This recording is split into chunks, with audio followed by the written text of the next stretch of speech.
చెప్పిన మాట చెబుతూ నువ్వు మంగళసూత్రాన్ని ఎన్ని ముళ్ళు వేయాలి చెప్పాడు. వాళ్ళు ఎవడని చెప్పాడేంటి చెప్పలేదు కదా. సరే, మంగళసూత్రం కట్టబోతున్నాం. అమ్మ పేరెంటర్ గారు మీరు మాత్రం ఎన్ని ముళ్ళు వేస్తాను చూసుకోండి. అందరిగా నువ్వు మంగళసూత్రాన్ని కడుతున్నాడు కదా అమ్మగారు ఉన్నారా. సరే, అక్కడ పట్టుకు ఒక మెళ్ళలో అలా పెట్టు. నేను చెప్పిందా కట్టకూడదే. అలా అమ్మ నువ్వు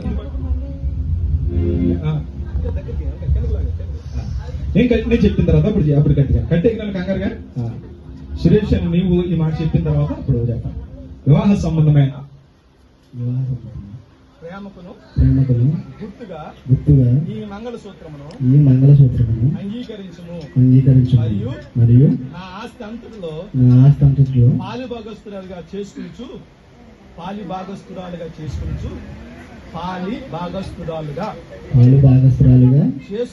చేసుకుంటూ ఈ మంగళసూత్రమును అంగీకరించుము. ఓకేనా? ఇంకొక మాట మీతో మాట్లాడాలనుకుంటున్నాను. నీకు కారున్నా బండున్నా ఏ ఆస్తి నీ మీద ఉన్నా పాలి భాగస్తురాలుగా చేసుకుంటున్నావని చెప్పావు కనుక నీ ఆస్తి అంతటిలో ఉన్నా లేకపోయినా ఏదున్నా గానీ ఆమె కూడా సగభాగము. అదవుతుందా? అలాగనుకుని ఇష్టమైతే మంగళసూత్రం కట్టు, లేదు అని అంటే అంతే కదా. ఇష్టమైతేనే ఇష్టమైన నీకు తన ఆస్తి అందరికి భాగస్థురాలుగా చేసుకుని నీకు మంగళసూత్రం కట్టబోతున్నాడు. నువ్వు అంగీకరిస్తున్నావమ్మా?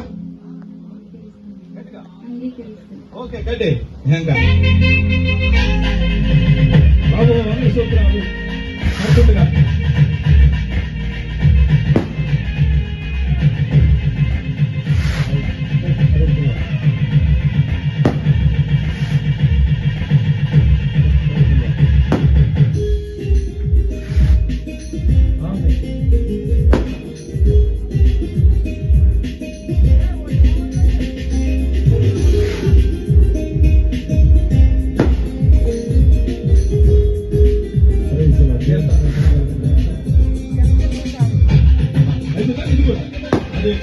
రెండు సమానపరచాలి.